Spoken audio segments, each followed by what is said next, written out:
baladas. Esse é o tema do debate que eu e Paulo Barão teremos aqui. Vamos falar da importância das baladas para a carreira de muitos artistas e vamos discutir também outros aspectos a respeito desse tema tão polêmico. Presta atenção.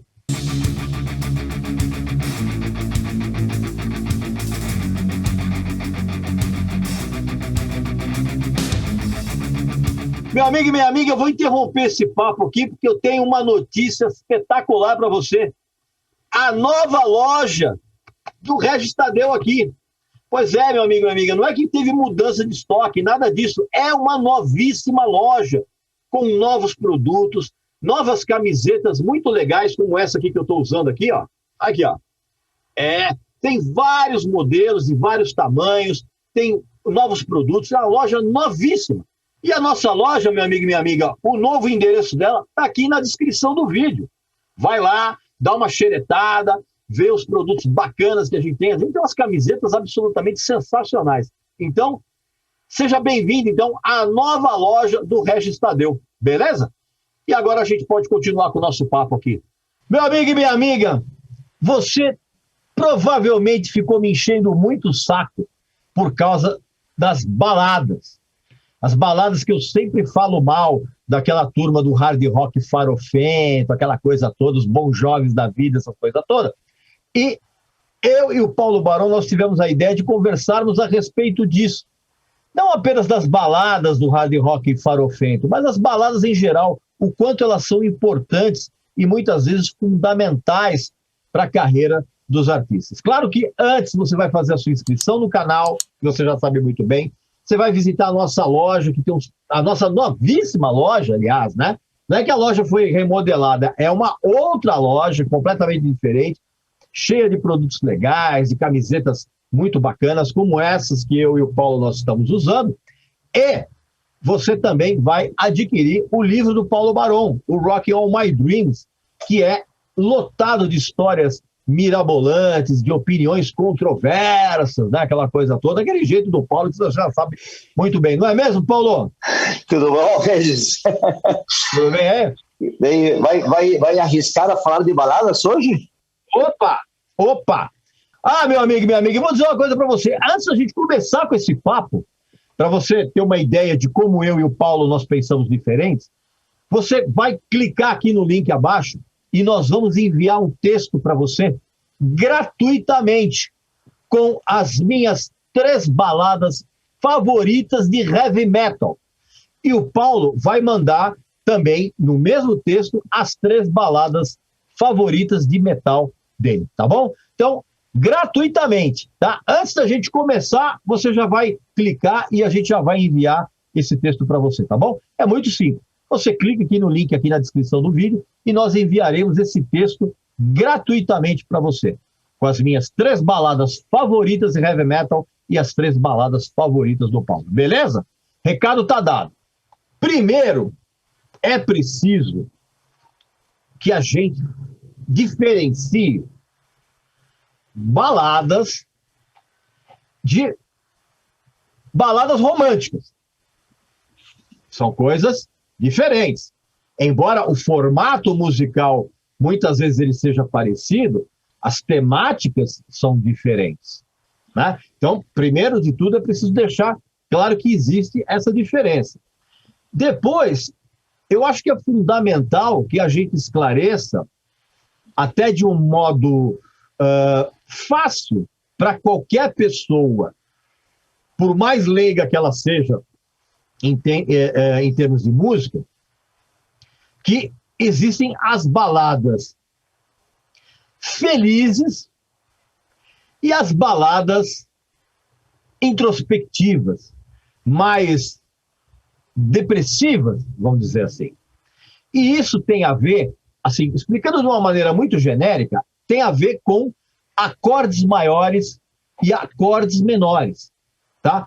Você sabe muito bem, quer dizer, na verdade não, a gente vai tentar explicar isso de uma maneira muito simplória. Eu não quero entrar na parte de teoria, aquela coisa toda. Mas assim, existem acordes maiores, que é formado por tônica, que é a primeira nota, uma terça maior, que seria a terceira nota, e uma quinta justa, que é a quinta nota de uma escala. E você tem os acordes menores, que é formado também por uma tônica, por uma terça menor e por uma quinta justa, tá? Isso de uma maneira bem simplória. Então, o que acontece? Isso faz com que, normalmente, uma canção, uma balada ou não, com acordes maiores, ela soe mais feliz, mais brilhante. E as músicas em acordes menores, elas soam mais melancólicas, mais fechadas, mais introspectivas. Beleza? Por isso que existe uma grande diferença entre eu e o Paulo, porque o Paulo, eu tenho certeza disso, ele gosta mais dessas baladas felizes, vamos dizer assim, não é mesmo, Paulo? Mais ou menos, mais ou menos. Tem algumas baladas mais oscuras que eu gosto. Eu acredito que a balada, para mim, ela me transmite o sentimento. Em primeiro lugar, eu já tenho todo o que você explicou é super tecnicamente perfeito, porque é realmente assim que se produz, mas eu já vejo, como um empresário, eu vejo a balada de dois jeitos, tá? Uma, como vinham e vêm as gravadoras, que é um jeito de principalmente o artista se aproximar para o público feminino, que era um princípio, e o segundo era o jeito como eles conseguiriam entrar na rádio, tá? Então, como empresário, eu sempre fui a favor de que em qualquer banda precisava ter uma balada. Eu nunca vou falar de que eu não fiz isso, não. Em todas as bandas, inclusive que eu empresariei, mesmo de estilos diferentes, sempre apoiei o assunto de balada. Mas tem um outro assunto, que é a balada, em como que ela, como um ouvinte, você recebe essa balada. Tá? Você estava falando aqui nos exemplos, tá? Uma balada alegre, por exemplo, temos More Than Words, que é do Swing, certo? Mas ao mesmo tempo temos uma balada para baixo, que poderia ser uma de Unforgiven, do Metallica, que tem... Então, o exemplo que você deu é perfeito. É perfeito. Exatamente. Exatamente. Então, você tem a balada em acordes maiores, ela é, por exemplo, More Than Words, do Extreme. E em acordes menores é o Forgiven, as baladas do Alice in Chains, as baladas do Black Label Society, as baladas do Ozzy.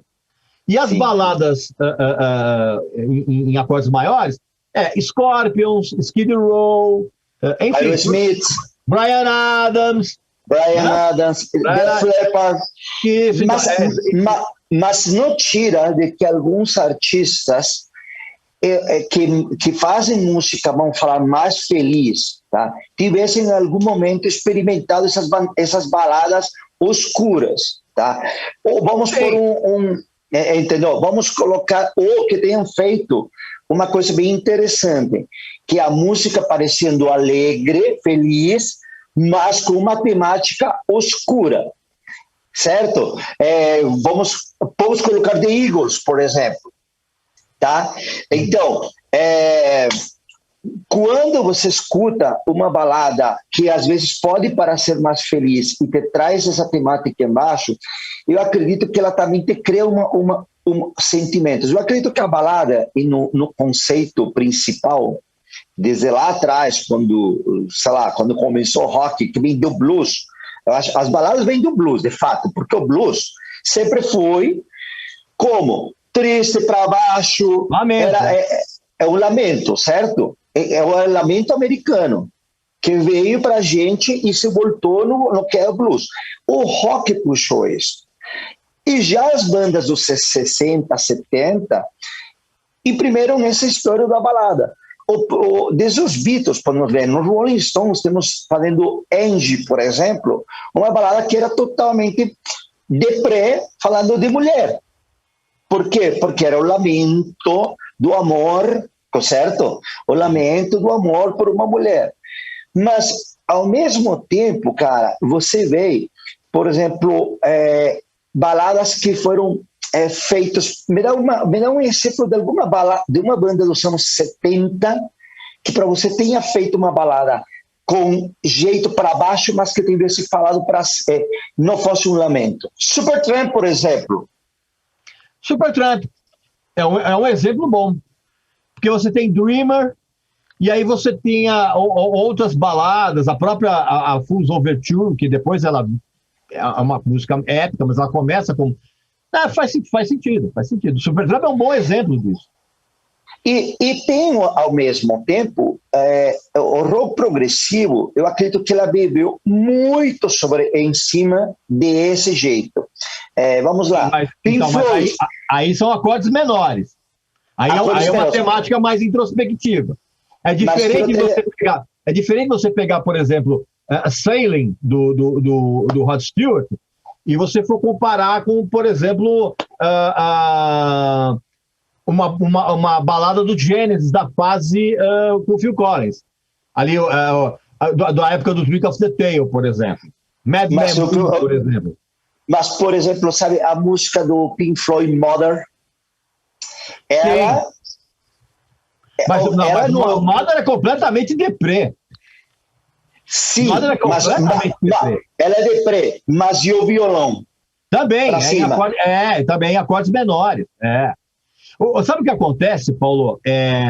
Para a gente não ficar numa discussão muito técnica, porque eu acho que isso também nem vem ao caso. Mas, assim, existe uma coisa que é fundamental, que é a dependência que artistas e bandas têm das baladas. Né? Se você pegar, por exemplo, vamos supor, você citou os Beatles e os Rolling Stones. Os Beatles têm baladas espetaculares. Yesterday é balada clássica. Let It Be, Hey Jude, e um monte de outras, tá entendendo? Os Rolling Stones têm Angie, tem Fool to Cry, que é lindíssima, mas os Beatles e os Rolling Stones foram bandas que conseguiram escapar dessa armadilha de você ficar o tempo todo atrelado à balada. Você concorda comigo? Sim. Ou não? Sim, concordo. Concordo com você, mas os Beatles, eles tiveram bastante balada, tá? Eles tiveram muito mais, inclusive, que os Rolling Stones. O Rolling Stones, o que acontece? Como o Rolling Stones era mais blues, e sobretudo no princípio, o Rolling Stones sempre teve você não conseguia identificar se eles estavam entrando em uma balada ou se eles estavam fazendo uma música blues. Já nos Beatles dava claro quando era uma balada, certo? Então o que acontece? Só que tem um assunto que é o que eu acredito que você, o que te incomoda, tentando te entender, tá? Tentando te entender.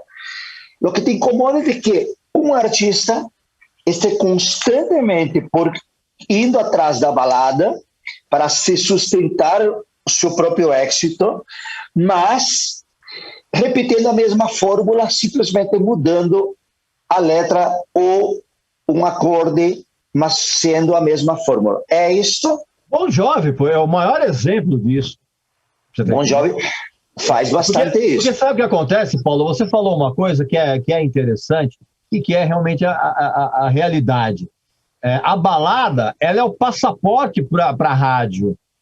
Ela é o passaporte, quer dizer, salvo raras exceções, normalmente a balada era o passaporte mais fácil de você obter para os meios de comunicação, para rádio, televisão, isso você não tem a sombra de dúvida disso. Agora, o incrível é que muita gente ficou presa nessa armadilha de baladas e mesmo tendo talento para fazer um monte de outras coisas, não consegue sair disso. Vou pegar o exemplo clássico disso. Michael Bolton. Total. Que é um tremendo cantor. Assim, e quero falar que quem escuta os álbuns de princípio do Michael Bolton não ia acreditar que é o mesmo Michael Bolton. Não. Os discos do Michael Bolton sempre foram muito chatos. Não vem com esse papo. Cara, tem uns O Michael Bolton legal era na época do Black Jack, que é aquela banda que ele tinha lá com o Bruce. Sim. Mas, cara, os primeiros 2 álbuns do Michael Bolton são legais, cara. Vai. Não. É uma merda, cheio de músicas ridículas e umas baladas xixeletas sem vergonha. E o cara não conseguiu sair disso. Você tá entendendo? A mesma coisa, é muito fácil. Sabe aquele teste que você faz de associação instantânea? Tipo, você pergunta, qual é o primeiro refrigerante que vem à cabeça? Aí você pega e fala lá, qual é o primeiro sabão? Cara, se você pegar os vários nomes que a gente conhece, inclusive de artistas que a gente gosta, e você perguntar para o público médio, né, aquele público... vou te dar um exemplo. Você chega e fala Whitney Houston. Cara, primeira coisa, aquela maldita música do filme do Guarda-Costas, que é um dos troços mais insuportáveis da galáxia. Associação imediata. Então, por mais que o artista depois diversifique, o cara fica preso nisso. Mariah Carey, Celine Dion, o próprio Bryan Adams, que você adora. Sim, mas aí eu quero te falar o seguinte: para você, te agrede, mas para a maioria das pessoas, não. Porque, por exemplo, você pode imaginar, você não gosta possivelmente de November Rain, de Guns N' Roses, possivelmente você não gosta de Patents, mas eu adoro, eu amo, e eu tenho certeza que a maioria das pessoas ama nisso. Então, eu acredito que isso tem muito a ver, cara.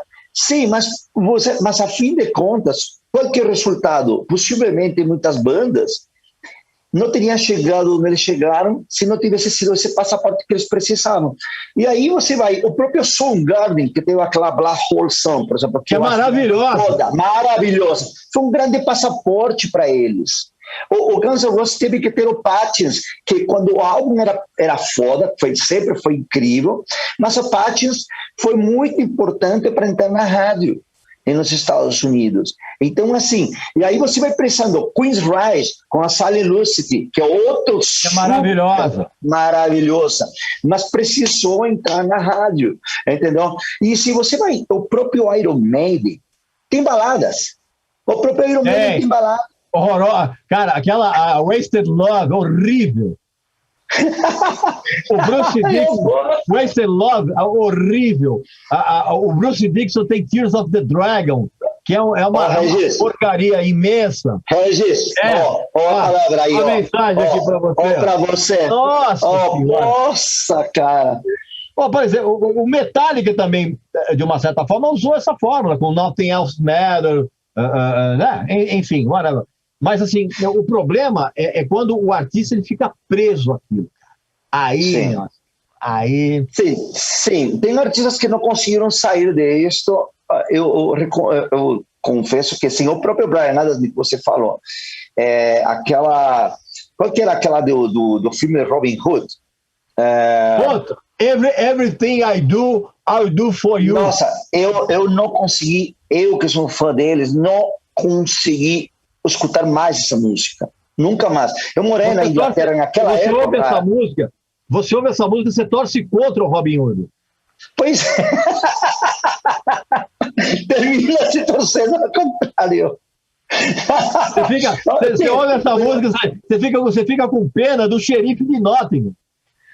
Tem outra música que eu passei a detestar de tanto escutar aqui no Brasil. Eu gostava muito de Lord Bites do Def Leppard. Só que quando saiu, escuta aí, mas quando saiu Yahoo cantando Como é Mordida de Amor, aí sim, nunca mais escutei esse som. Aí piorou que já era ruim. O Def Leppard é uma banda que positivamente não sabe fazer balada. Mas isso tem a ver também. Mas posso falar? Bring the Heartbreak, por favor. Bring the Heartbreak é um super baladão. Vai. Você sabe o que tem? Você sabe o que tem, na verdade, no âmago da coisa? Tem um senso de romantismo diferente. Por exemplo, eu posso me emocionar, por exemplo, ouvindo uma balada romântica entre aspas, né? Ah, vai, Regis, você do Black Label Society. Você tá entendendo? Ou eu posso me emocionar com Mama I'm Coming Home do Ozzy. Mas eu não consigo me emocionar com Never Say Goodbye do Bon Jovi. Que é... Estilo Gary Moore, Still Got the Blues, te emociona? Ah, sim, não, Still Got the Blues é sensacional. Não, a gente poderia fazer uma lista aqui do eu gosto, eu adoro, eu detesto. Mas isso tem um pouco a ver, cara. O que me incomoda muitas vezes é a pieguice que está invernizada junto com o arranjo da canção. Mas sendo que eu quero entender, eu tenho certeza que a maioria das pessoas aqui, que você sempre reclama das baladas, não consigo te entender. Eu gostaria que você me explicasse melhor o que tem, por exemplo, eu te perguntado algumas músicas, tá?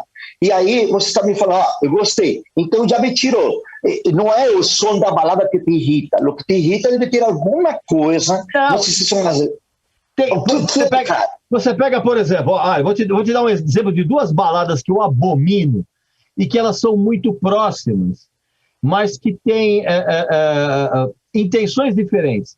Você pega, por exemplo, Bed of Roses, do Bon Jovi, que é um troço pavoroso, e você tem uma outra intenção, que é I Saw Red, do Warrant. As duas são horríveis, elas são horríveis para mim, porque elas são... Além de piegas, elas têm a estrutura harmônica dela, me passa uma imagem de pastiche, de coisa brega. Eu sei que é um negócio que não dá, é de sensibilidade isso. E às vezes quando você pega, por exemplo, eu pego uma balada, vamos supor, eu gosto de usar muito o Black Label Society, do Zakk Wylde, porque ele oferece um contraponto de som muito pesado e umas baladas que tem uma pegada um pouco mais country folk, que eu acho interessante. Então, assim, eu sei que não dá muito para mostrar, tudo é muito empírico, não dá para você ficar provando por A mais B. É a coisa da sensação. Ou seja, vamos ver, você poderia escutar The Black Sabbath, Changes, você gosta, mas não gostaria, por exemplo, de Dire Straits, So Far Away. Não, So Far Away é legal.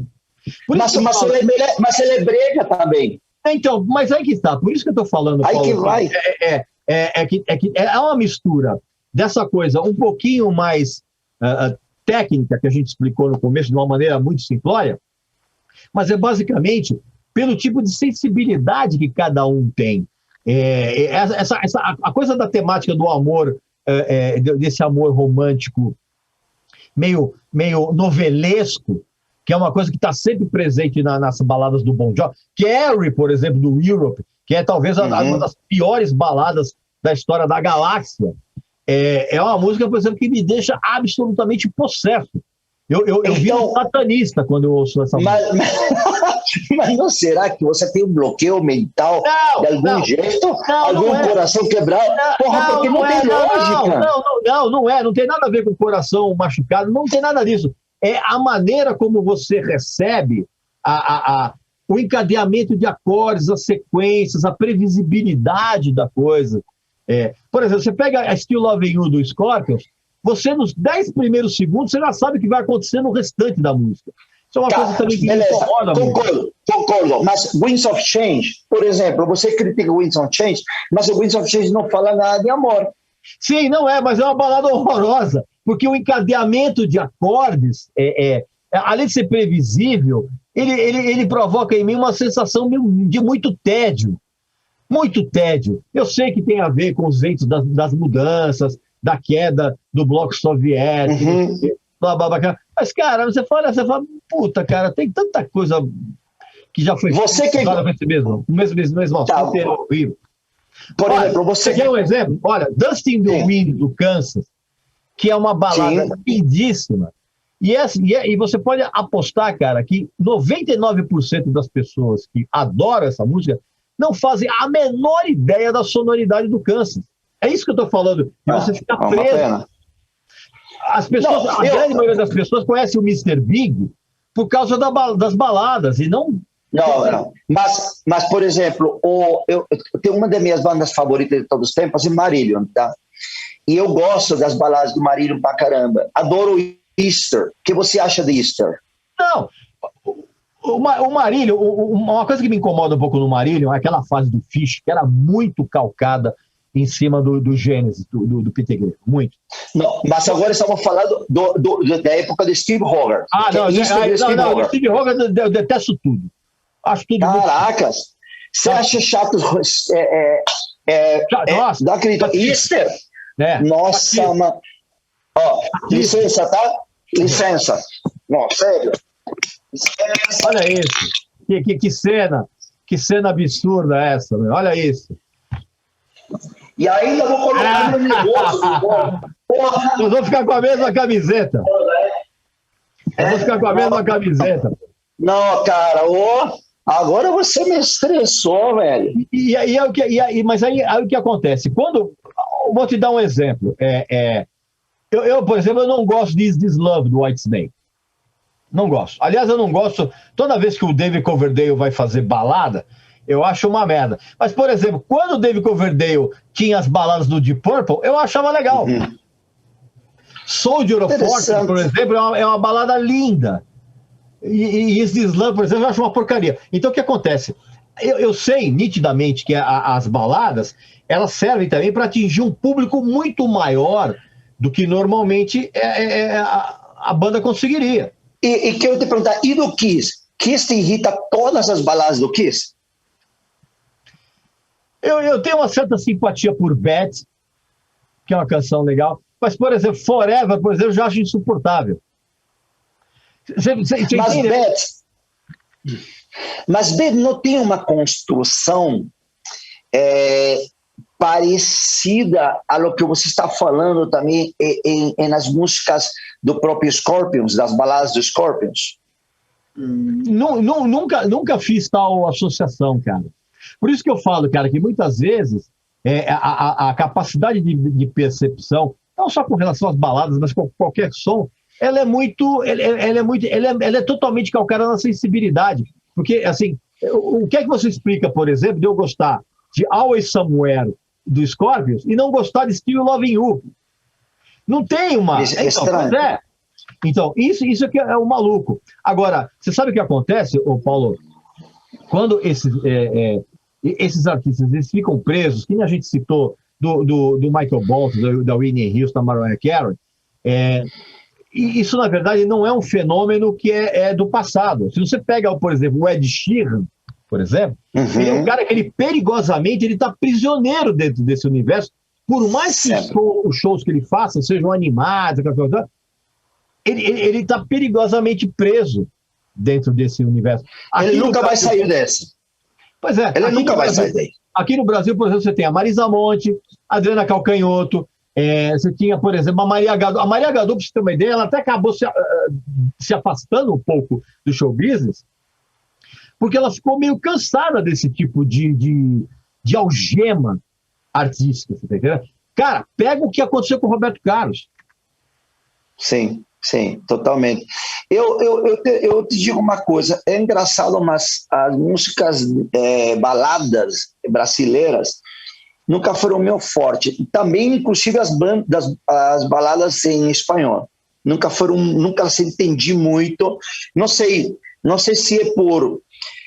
principalmente quando a balada é mais tirando pro rock, ela não combina, parece, com a linguagem, com a música, entendeu? Às vezes agora, não combina mesmo. Não combina mesmo. Você pega, muito estranho. Você pega, por exemplo, Tears of the Dragon, que eu abomino. Eu gosto, ela ali no meio, ela tem ali no meio, ela tem a música vai para um outro local completamente diferente. E quando volta para o mesmo local onde estava, mas não tem nexo aquilo. A impressão que dá é que aquilo ali foi enxertado. É muito maluco. E uma música como a de Iggy Pop, Candy. Mas Candy nem é balada. Para mim não é balada. É uma semi-balada, não? Então, mas Candy é sensacional. Agora, o que eu consigo entender, e até aceito, eu não sei se isso é uma coisa que ainda vale nos dias de hoje, o fato de você usar a balada para você já de cara chamar a atenção, inclusive do público feminino, que é um público que consome muito, que consome por impulso.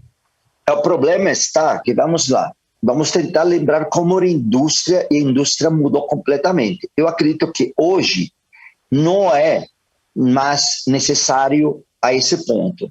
Agora, vamos no seguinte, vamos tentar entender o porquê.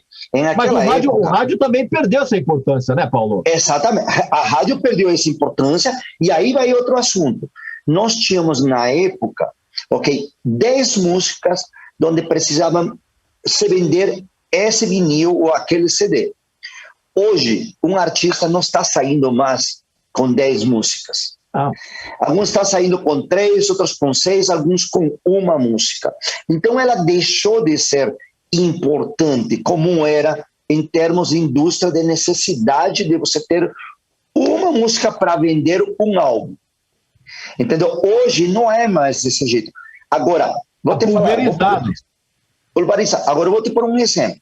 Na época que eu fui empresário do Angra, eu precisei levar, para eu poder entrar dentro da Globo, nos programas da Globo, precisei colocar a banda, esse é um grande exemplo, das músicas que tinham balada, ou que tinham uma semana balada, ou levar a banda tocando acústico, que é outra artimanha que muitas vezes as TVs e as rádios utilizaram para poder entrar dentro daí, que era colocar a música, para que fique tudo bem claro. Realmente, por que é feito um acústico? Porque querem que os acordes fiquem mais tranquilos, mais soft, como seria soft, mais suave. Uma sonoridade que não afete os ouvidos de quem não está acostumado. O acústico é isso. Acústico é totalmente feito isso. Inclusive, o próprio Nirvana, fazendo aquele acústico que foi feito por Nirvana, foi entrar em um novo mercado, inclusive, vamos falar, já agradou os jovens, agora vamos agradar os pais, por um exemplo. E tanto é assim, que aqueles programas, para que vocês vejam que não estou exagerando, aqueles programas matutinos que tem normalmente nas TVs, você vai e toca com uma banda de rock, mas você tem que levar uma música acústica ou mais tranquila para quem? Quem que vai estar assistindo nesse momento? Para as mães. Dona de casa. Claro, é um fato. Pois bem, meu amigo e minha amiga, esse então foi o nosso pequeno debate aqui a respeito de um assunto que é realmente muito subjetivo, porque ele depende exatamente da percepção que cada um tem a respeito das baladas. Aliás, não esqueça, como eu avisei lá no começo do vídeo, não esqueça, clica aqui no link abaixo e nós vamos enviar para você um texto exclusivo, meu e do Paulo, um texto com as nossas 3 baladas de metal favoritas, e a gente vai explicar por que a gente gosta, tá bom? Não esquece disso, tá? Clica aqui no link aqui abaixo e a gente vai enviar para você gratuitamente esse texto com as minhas 3 baladas favoritas de metal e as 3 baladas favoritas do Paulo, tá bom? Paulo, mais uma vez, muito obrigado aí por esse nosso papo. Eu espero que você tenha curtido e não esqueça de fazer a sua inscrição no canal, visitar a nossa novíssima loja e adquirir também o livro do Paulo Barão, Rock All My Dreams, que tem umas opiniões tão polêmicas quanto essas que ele acabou de soltar aqui, tá bom? Então, um abraço. Paulo, valeu. Aquele abraço. Valeu, Regis. Abraços. Tchau. Um abraço para você, para sua família e para seus amigos. Até a próxima.